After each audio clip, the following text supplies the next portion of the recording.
of insensitivity. How did you park on another man's front porch and force him to listen to what you wanted to hear? But you have to remember, this kind of stuff does not come from nowhere. Everything on earth. Everybody has a birthplace. I could tell that those two young men were overstimulated. That's why they were playing this stuff so loud. I don't care what you're listening to. If you play it loud enough, your ears going to become hard, insensitized. So you have to play it louder because you can't hear at a normal level. I hate to say it, but ain't no doubt in my mind. Within the next few years, we're going to have millions of young people running around here deaf as Betsy bugs. Y'all already got 10 of them right here, somebody called out. Provoking audience laughter. It was no longer a funky, stinking collection of skid row bums. We were a hip, unified group of aware citizens, some a bit more than others. Okay, now that's a big example of how an insensitive society breeds insensitive people. Cells, cell phone-itis, that's real insensitive. Who the hell wants to hear about what you plan to do tonight?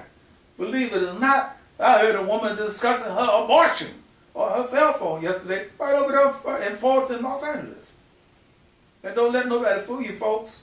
All these wars and man-made famines are the direct result of insensitivity. You can't tell me you can solve any problem by going to war. War should be declared illegal, immoral, unconstitutional, or whatever. But we should definitely take the whole idea of war off the human slate. Wars always leave a whole bunch of people dead. That reason alone should be enough to abolish the concept of war as a way to solve problems.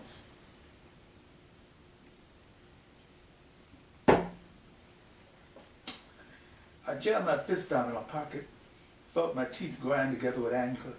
We hated the Iraq War, the second one, not the first one. The first one was about liberating Kuwait for American oil interests. That was okay, because this bully Saddam Hussein had invaded his helpless little neighbor. But the second war, the one lied into fruition by the Bush neocons, weapons of mass destruction, imminent threat to us all, the war on terror, Osama bin Laden, was wrong, illegal, immoral, unconstitutional, whatever. I felt like applauding Mr. Philpott on the point observations. All products of the insensitive society is all I'm saying. Insensitivity is a byproduct of rage. Or it's the other way around. He held his right hand up for intermission and went to make a letter. I was beginning to wonder if he was deliberately creating these P breaks and strategic points to give us an opportunity to think about his remarks. Conrad whispered, "Some people say that Mr. Philpott got prostate cancer. Some people say he just pee on cue." Since he said what he said with a big smile, I didn't know what to think. Mr. Philpott straddled a crate, held up his hand for us to listen to him. So, coupled to all this fake patriotism, which is the result of a whole heap of insensitivity, we get into the age of rage. I just asked, is insensitivity a byproduct of rage, or is it the other way around? It's like asking, which came first, the chicken or the egg? Rage, rage, rage. It's all around us.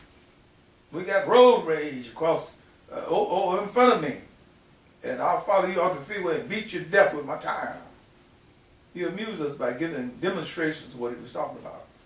The guy was a hell of an actor. I started thinking about Mr. Philpott's series in City B. We got academic rage. That's when one professor tries to block the other professor from getting her A's. But I'm sure most of y'all don't know anything about that. I do. A slightly built white guy with pop bottle lens glasses and a backpack about 6 people away said softly. I made a note to talk with him later. Political rage. We get that so often people don't even think twice about it. Don't misguide yourselves. There's no real difference between the two major league political parties. It's more about personalities than anything else.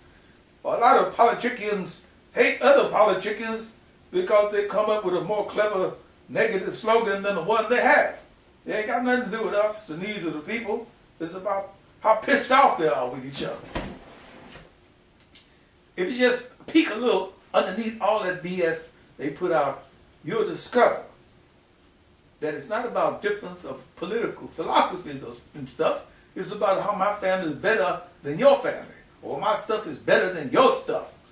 How we benefit from their personality destructions is purely coincidental. Mr. Philpott seems to be weeding out the wheat from the chaff. A few people wandered away from the fringes. Did they have appointments to keep? Were they bored? Had it all become a bit much? Petty tyrants is what some of the politicians become. Maybe because we vote them into office.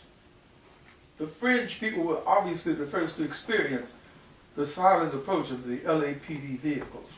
No flashing lights, no sirens, just a simple little pencil movement on the north and south, leaving exit venues on the east and west where officers on foot scrutinized, checked Mr. Philpott's disintegrating audience. Mr. Philpott took the situation in at face value before I even noticed the police car that had quietly corralled us. The loud, squawky blare of a police foghorn drowned out Mr. Philpott's word. "We want you people to disperse. This is an illegal gathering on private property. You're trespassing. You are trespassing. I repeat, you are trespassing. If you do not disperse immediately, you are subject to arrest." I felt like crying when I saw two big buff African-American men grab Mr. Philpott, still talking. Where was Emmanuel Conway? Where did he go? Remember, fascists are those people who actually enjoy telling other people how to live their lives. They held Mr. Philpott under their muscular armpits and strode away with him. I hadn't noticed him before. Mr. Philpott was gone, rescued, prevented from being humiliated. I wasn't. "You, step over here." "Me?" "Yes, you." The lights that suddenly lit up a scene that only received firelight was blinding. I can't see. I felt hands grab, pushed me toward a police car. Was I being arrested? "Okay, take the position and spread them." I took a careful look at the young Mexican woman in the LAPD uniform. Her large blonde male partner stood off to the side. "Do what?" "You heard me," she literally growled. "Do what? Spread what?"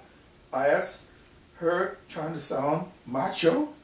She grabbed my hands, slammed them onto the hood of the police car, well, I would assume it was hers, and grabbed my legs in what would be considered an improper manner.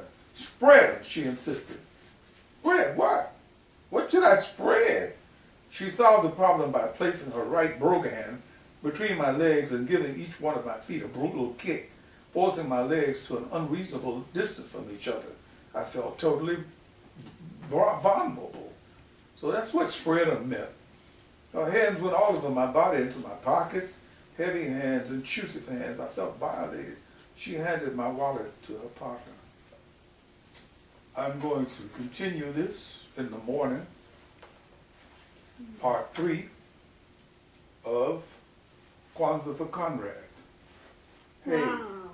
get a good night's sleep, everyone, and I'm so looking forward to the third reading. I'm glad you are. Okay. And I assure you that it's forthcoming. My goodness, the poor man down in St. Julian Street, I guess. Is that where he's at? Stuff is happening. Oh, my goodness. Thank you, Odie Hawkins. Kwanzaa for Conrad, Survival Tango, at Amazon, Barnes & Noble, or Google. Google Odie Hawkins. Thank you very much. He's looking at you, kid. Good night.